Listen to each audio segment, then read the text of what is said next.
அத்தியாயம் 20. இனியா வந்து சென்ற பின்னர் ஜீவா மூலமாக அதை அறிந்து கொண்ட சரோ கணவரை அழைத்து கொண்டு இனியாவின் வீட்டிற்கு சென்று பேச்சுவார்த்தை நடத்தினார். இவர்கள் இறங்கி போக சங்கரனோ தெனாவட்டாக பேசி இருவருக்கும் பிபியை ஏற்றினார். இறுதியில் இரு குடும்பங்களுக்கும் இடையே கடும் சண்டையில் முடிந்தது. பெரியவர்கள் மோதிக்கொள்ள சம்பந்தப்பட்டவர்களோ தங்களுக்கு இதில் சம்பந்தம் இல்லாதது போல் இருந்தனர். சரோவிற்கு தன் பிள்ளையின் வாழ்க்கை இப்படி கேள்விக்குறியானதில் மிகுந்த வருத்தம். கணவரிடம் சொல்லி சொல்லி மாய்ந்து போனார். அவன் பாட்டுக்கு இருந்தான், கல்யாணம்னு சொல்லி அவனை படுகுழியில் தள்ளிட்டேனே என்று புலம்பிக் கொண்டிருந்தார். அதுநாள் வரை இது சிறிய பிரச்சனை, தம்பதிகளுக்குள் பேசிக்கொண்டால் சரியாகிவிடும் என்று எண்ணிக்கொண்டிருந்த சிவசுவிற்கு உள்ளுக்குள் பயம் வந்திருந்தது. இனியாவோ ஜீவாவோ பேசி சரி செய்து கொள்ள முயற்சி எடுக்கவே இல்லை. ஜீவா முற்றிலுமாக மாறியிருந்தான். அவனது சிரிப்பு, உற்சாகம் எதுவும் இல்லை. கண்களில் உயிர்ப்பும் இல்லை. கல்லூரிக்கு செல்வதும் வீட்டிற்கு வருவதும் அன்றாட வேலைகளை செய்வதும் ஒரு ரோபோவாக மாறியிருந்தான். இனியாவோ அவனை பிரிந்து வந்த தாக்கம் சிறிதும் இல்லாமல் பழையபடி தன் வேலையிலும் வீட்டில் கிடைத்த ராஜ உபசாரத்திலும் அவனை பற்றிய சிந்தனையே இல்லாமல் இருந்தாள். சரோவும் சிவசுவும் விடாமல் தங்கள் குடும்ப நபர்கள் மூலியமாக அவர்களிடம் பேசி பார்த்தனர். சங்கரனோ சிறிதளவும் இறங்கி வரவே இல்லை. இனியாவின் பாட்டிக்கு மட்டும் தவிப்பாக இருந்தது. அவரால் சங்கரனை மீறி எதுவும் செய்ய இயலவில்லை. அதற்குள் சொந்தங்களுக்கும் நண்பர்களுக்கும் இவர்களின் பிரச்சனை தெரிந்து போனது. பல முறை முயன்று பார்த்த பிறகு அன்று மீண்டும் ஒரு முறை அவர்களிடம் பேசி பார்ப்போம் என்று சிவசுவும் சங்கரனும் மகன் கல்லூரிக்கு கிளம்பிய பிறகு அவனுக்கு தெரியாமல் இனியா வீட்டிற்கு சென்றனர். காலிங் பெல் ஒலியில் கதவை திறந்தவர் அங்கு நின்றிருந்தவர்களை கண்டதும் சற்றே தயங்கி, வாங்க சம்பந்தி என்றார் ஜானு. உள்ளே சென்றவர்கள் சோஃபாவில் அமர அங்கு வந்த சங்கரனோ எதற்கு வந்தீர்கள் என்பது போல பார்த்து வைத்தார். அவர்களை வா என்று அழைக்கக்கூட மனமில்லாதவர் போல அமர்ந்திருந்தார். ஜானகியோ அவரை முறைத்து வரவேற்கும்படி கூறினார். வேண்டா வெறுப்பாக வாங்க என்றார். சரோவிற்கும் சிவசுவிற்கும் அவரது செயலில் தெரிந்த வெறுப்பில் நொந்து போனார்கள். என்ன விஷயமா வந்தீங்க என்றார். சரோ பேச ஆரம்பிக்கும் முன் சிவசு அவரை பார்வையாலேயே நிறுத்திவிட்டு, நம்ம பிள்ளைங்க வாழ்க்கைக்கு பதிலை தேடித்தான் வந்திருக்கோம் என்றார் சிவசு. அந்நேரம் பாட்டியும் வந்து அவர்கள் முன்னே அமர்ந்தவர் சிரித்த முகத்தோடு அவர்களை வரவேற்று, நல்லா இருக்கீங்களா, மாப்பிள்ளை எப்படி இருக்கார் என்றார். அதை பார்த்ததும் பல்லை கடித்த சங்கரன் அன்னையை முறைத்தார். சொல்லுங்க சம்பந்தி, நம்ம பிள்ளைங்களுக்கு நாம தான் இந்த வாழ்க்கையை அமைச்சு கொடுத்தோம். இப்போ அவங்க வாழ்க்கையை நேர் பண்ண வேண்டிய பொறுப்பும் நம்மக்கிட்ட தான் இருக்கு என்றார் சிவசு. நீண்ட பெருமூச்சை இழுத்து விட்டு, முன்னமே சொன்னது தான், நீங்களும் உங்கள் பையனும் வீட்டு வேலைக்கு ஆள் தேடுறீங்க. என் பொண்ணு அதுக்கு ஆள் இல்லை. அவ பொசிஷனுக்கு இதெல்லாம் தேவையே இல்லை என்றார். சரோவுக்கு அவரின் பேச்சை கேட்டு கடுப்பாக இருந்தது. சிவசு வீட்டிலேயே சொல்லித்தான் கூட்டி வந்திருந்தார், வார்த்தைகளை விட்டு விடாதே என்று. அப்படி இல்லை சம்பந்தி, நாங்களோ எங்கள் பையனோ மருமகளை கஷ்டப்படுத்தி பார்க்கல. நாங்கள் உங்கள் பெண்ணை வேலை வாங்க நினைக்கவும் மாட்டோம் சம்பந்தி. என் மகன் சாதாரணமாக பேசின ஒரு விஷயம் இவ்வளவு தூரம் போகும்னு எதிர்பார்க்கல என்றார். மறுப்பாக தலையை செய்து அவர் சாதாரணமாக சொல்லியிருந்தா பரவாயில்ல, என் பொண்ணுக்கு எதுவுமே தெரியாதுங்கிற மாதிரி பேசினார். ஒரு தடவை இல்லை, பல தடவை. அப்போது வீட்டில் அவளை எத்தனை பேசியிருப்பார் என்றார் கோபமாக. அதுவரை பொறுமையாக பார்த்து கொண்டிருந்த பாட்டி, சங்கரா, அவங்க எவ்வளவு சொல்லும்போது நீயே குறுக்க புகுந்து எல்லாத்தையும் மறுக்கிற என்றார். அன்னையை முறைத்தவர், அம்மா விட்டுடுங்க, என் பொண்ணு மனசுக்குள்ளே எவ்வளவு வேதனையை அனுபவிச்சிருப்பா. இங்கே ராணி மாதிரி இருந்தவளை கூட்டிகிட்டு போய் பாத்திரம் கழுவு, பாத்ரூம் கழுவுன்னு சொன்னால் என் மனசு தாங்குமா சொல்லுங்க என்றார். ஜானகிக்கு கணவர் பேசியது அதிகமாக தெரியவே, என்னங்க ஏன் இப்படி பேசுகிறீங்க என்றார் பதட்டத்துடன். அவ்வளவு நேரம் கணவர் சொன்னதற்காக இழுத்து பிடித்திருந்த சரோ பொறுக்க முடியாமல், ராணி மாதிரி உங்கள் வீட்டிலேயே வச்சிருக்க வேண்டியதுதானே, எதுக்கு கல்யாணம் பண்ணி எங்கள் பிள்ளை வாழ்க்கையை கெடுத்தீங்க என்று பாய்ந்து விட்டார். மனைவியின் கேள்வியில் கடுப்பானவர் அடுத்து சரோஜாவின் பேச்சில் கொதித்து போய், ஆமாங்க, தப்பு தான் பண்ணிட்டோம். உங்கள் பையனுக்கு என் பொண்ணை கொடுத்து எங்கள் பொண்ணோட வாழ்க்கையை நாங்களே கெடுத்துட்டோம் என்றார் ஆங்காரமாக. சரோ கணவரிடம், பார்த்தீங்களா, பிள்ளையை பெற்ற நாம ஒவ்வொரு தடையும் இறங்கி வந்து பேசினா என்ன ஆட்டம் ஆடுறாங்க. இதுக்கு மேலேயே இவங்க பொண்ணு நம்ம வீட்டுக்கு வேணுமா சொல்லுங்க என்றார் ஆத்திரமாக. சிவசு மனைவியை கண்டிப்பாக பார்த்து, சரோ, நாம் இதை முடிவு பண்ண முடியாது, நமக்கு அந்த உரிமையும் கிடையாது, முடிவு பண்ண வேண்டியவங்க அவங்க 2 பேர் தான் என்றார் சங்கரனை பார்த்தபடி. சோஃபாவிலிருந்து எழுந்து கொண்ட சங்கரன், என் பொண்ணுக்கு என்ன வேணும் வேண்டாம்னு முடிவு பண்ணுறது நான் தான், அதனால் உங்கள் பையன் வேண்டாம்னு நான் முடிவு பண்ணிட்டேன், இடத்த காலி பண்ணுங்க என்று விட்டார். அதை கேட்டு ஜானகி அதிர்ந்து போய், என்னங்க என்று கத்த, பாட்டியும், சங்கரா, என்னடா இது பேசுகிற, எடுத்தோம் கவிழ்த்தோன்னு ஏன் இதெல்லாம் பண்ணுற என்று கத்தினார். சிவசு அதற்கு மேல் அங்கு நிற்க பிரியப்படாமல் மனைவியை பார்க்க, அவரும், வாங்க, இனி நமக்கு இங்கே என்ன இருக்குது, போதும், இவங்க பெண்ணை கட்டி நம்ம பிள்ளை நடுரோட்டில் நின்னது, சீக்கிரம் டைவர்ஸ் வாங்கி அவனுக்கு நல்ல பெண்ணாக பார்த்து கட்டுவோம் என்று கத்திவிட்டு அங்கிருந்து சென்றார். சரோவும் சிவசுவும் பேச்சுவார்த்தைக்கு சென்று சுவற்றில் அடித்த பந்து போல திரும்பி வருவதை பார்த்து கொண்டிருந்தவன் ஒரு கட்டத்திற்கு மேல் அவர்கள் செல்வதை தடுத்து விட்டான். இனி அவர்களாகவே எந்த முடிவை வேண்டுமானாலும் எடுத்துக்கொள்ளட்டும் என்றும் கூறிவிட்டான். அதில் முற்றிலுமாக உடைந்து போனார் சரோ.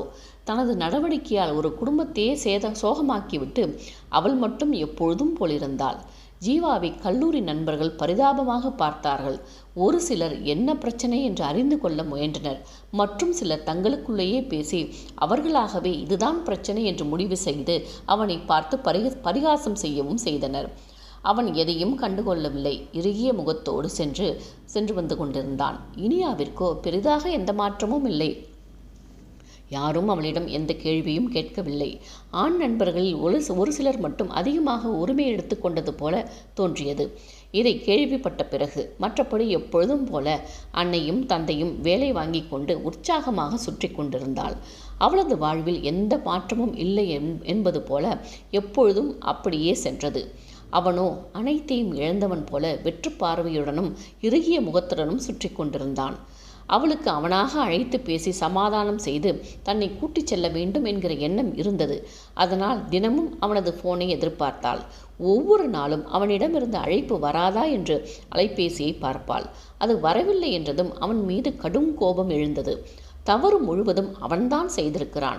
ஆனால் அதை ஒத்துக்கொண்டு மன்னிப்பு கேட்க மனமில்லையோ என்று அவனை கரித்து கொட்டினாள். அவனை பிரிந்து வந்து 1 மாதம் ஓடியிருந்தது. ஒரு முறை கூட அவன் அழைக்கவில்லை. மெல்ல அவள் மனதில் பயம் எழ ஆரம்பித்தது. அதிலும் அவள் அலுவலகத்தில் கேட்ட கதைகளை வைத்து பார்த்தபோது ஜீவா மிக நல்ல கணவனாகவே நடந்து கொண்டிருந்தான் என்பதையும் உணர்ந்து கொண்டாள். தான் அவசரப்பட்டு விட்டோமோ என்கிற யோசனை முதலாக அவள் மனதில் எழுந்தது. ஜானகியோ சங்கரனோ ஜீவாவின் பெற்றோர்கள் வந்து சென்றதை அவளிடம் சொல்லாமல் விட்டுவிட்டார்கள். அதனால் நடந்த வாக்குவாதங்கள் எதுவும் அவளுக்கு தெரியாமலேயே போனது.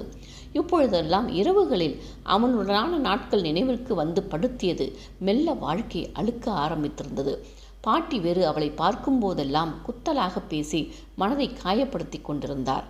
1 மாதம் கடந்து விட்டிருந்த நிலையில் ஒரு நாள் ஜானகி சமையல் அறையிலேயே மயங்கி விழுந்தார்.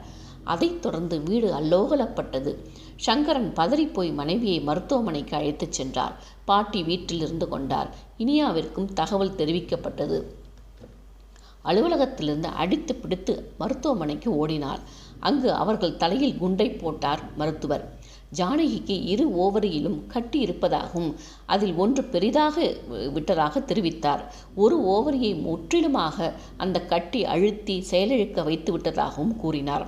இப்பொழுது அந்த கட்டி எந்த நேரம் வேண்டுமானாலும் வெடிக்கலாம். அதனால் ஜானகியின் உயிருக்கு கூட ஆபத்து நேரலாம் என்று கூறி உடனடியாக ஆபரேஷன் செய்து அதை எடுக்க வேண்டும் என்று கூறினார்.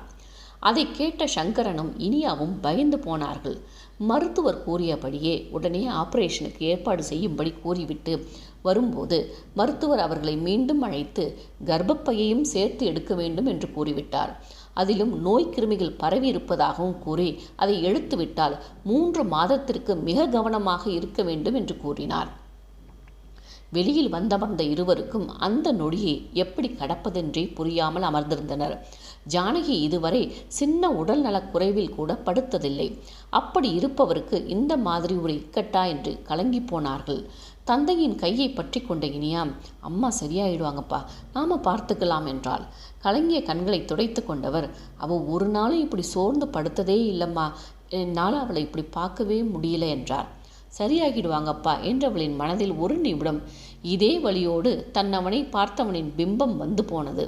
40 வருடம் ஒன்றாக வாழ்ந்தவர்களிடம் இருக்கும் அதே நேசம் ஒரே மாதத்தில் தன் மீது அவனுக்கு இருந்தது என்று நினைக்கும்போது உள்ளுக்குள் பெருமிதமாக இருந்தது. ஆனால் நீ அவனை அப்படி நேசித்தாயா என்று அவளது மனம் இடித்தது. ஜானகியை நினைத்து உடைந்து போய் அமர்ந்திருந்தவரை சமாதானப்படுத்தி அன்னையை மருத்துவமனையில் அட்மிட் செய்துவிட்டு வீட்டிற்கு வந்தவளுக்கு பாட்டியிடம் எப்படி கூறுவது என்று தெரியாமல் தவித்தாள். இனியா, சங்கரனும் ஜானகியும் எங்க? ஜானகிக்கு என்ன பிரச்சனை என்றார் தவிப்புடன். அவரை அமர வைத்து மருத்துவர் கூறிய அனைத்து விவரங்களையும் எடுத்து கூறினாள். அதில் பயந்து போனவர் தெய்வத்திடம் சென்று வேண்டத் தொடங்கினார். பேத்தியின் முகத்தில் தெரிந்த கலக்கத்தை கண்டு தன்னை சுதாரித்து கொண்டவர் அவளையும் சமாதானப்படுத்தினார். இனியாவிற்கோ அடுத்து என்ன செய்வதென்று புரியாமல் அமர்ந்திருந்தார். அவளது மனநிலையை உணர்ந்து கொண்டவர் அவளை எழுப்பிச் சென்று ஜானகிக்கு வேண்டிய துணிமணிகளை எடுத்து வைக்க கூறினார். அடுத்து வரும் நாட்களில் மருத்துவமனையில் ஒருவரும் வீட்டில் ஒருவரும் கண்டிப்பாக இருக்க வேண்டும் என்று கூறினார். மருத்துவமனைக்கு சமைத்து அனுப்ப ஆள் வேண்டும் என்றும் கூறிவிட்டார். அவர் கூறியதை எல்லாம் கேட்டவளுக்கு கண்ணை கட்டியது. ஏஜென்சி வழியாக சமையலுக்கும் மற்ற வேலைக்கும் ஆட்களை பிடித்து விடலாம் என்று முடிவு செய்து கொண்டாள். உடனே அதற்கான வேலைகளில் ஈடுபட ஆரம்பித்தாள். தனது தோழிகளுக்கு அழைத்து அனைத்து விவரங்களையும் பெற ஆரம்பித்தாள். அனைத்தையும் தெரிந்து கொண்ட பின்னர் தங்கள் தேவைக்கு ஆளை தேடினாள். அவர்கள் கேட்ட சம்பளத்தை கேட்டு ஒரு நிமிடம் ஆடித்தான் போனாள். அவளின் செயலை பார்த்து கொண்டிருந்த பாட்டிக்கு எரிச்சலாக இருந்தது. சம்பளம் மட்டுமல்லாது அவர்களின் கண்டிஷன்கள் அவளது பிபியை ஏற்றி பார்த்தது. பல ஏஜென்சிகளில் பேசி பார்த்து போராடி இறுதியாக சமைப்பதற்கு ஒரு ஆளை பிடித்தாள். அதுவும் அவர் காலை வந்து 1 மணி நேரம் மட்டுமே இருப்பார் என்றும் அதில் காலை நேர உணவு மற்றும் மதிய உணவை செய்து வைத்துவிட்டு சென்று விடுவார். இரவு உணவிற்கு வேறு ஆள்தான் பார்க்க வேண்டும் என்றும் புரிந்தது. மீண்டும் அதற்கான போராட்டம். வேறு ஒரு ஏஜென்சி மூலியமாக மற்றொருவர் கிடைத்தார். அவர் மாலை 5 மணிக்கு வந்து இரவு உணவை செய்து வைத்துவிட்டு சென்று விடுவார் என்றும் கூறினார்கள். சமையல் செய்வதற்கு மட்டும் அவர்கள் கேட்ட தொகையைக் கண்டு மலைத்து போனாள். வேறு வழியில்லை என்பதால் அதற்கும் ஒத்துக்கொண்டாள். அடுத்து தங்கள் வீட்டில் வேலை செய்யும் பெண்மணியை அழைத்து மறுநாளிலிருந்து கூடுதலாக சில வேலை செய்ய வேண்டும் என்று கேட்டுக்கொண்டாள். அவரும் அதற்கான சம்பளத்தை உயர்த்தி கூறினார். அனைத்தையும் பேசி முடித்துவிட்டு சோர்வாக சோஃபாவில் சாய்ந்தமர்ந்து விட்டாள். அவளையே பார்த்து கொண்டிருந்த பாட்டி, என்ன படுத்துட்ட, எழுந்திரி, நைட்டு ஹாஸ்பிட்டலுக்கு சாப்பாடு எடுத்துகிட்டு போக வேண்டாமா? இப்படியே உட்காந்துருந்தா யார் செய்கிறது என்றார் கோபமாக. கண்களில் குளம் கட்ட, அம்மாவுக்கு ஏன் பாட்டி இப்படி வரணும் என்றாள்.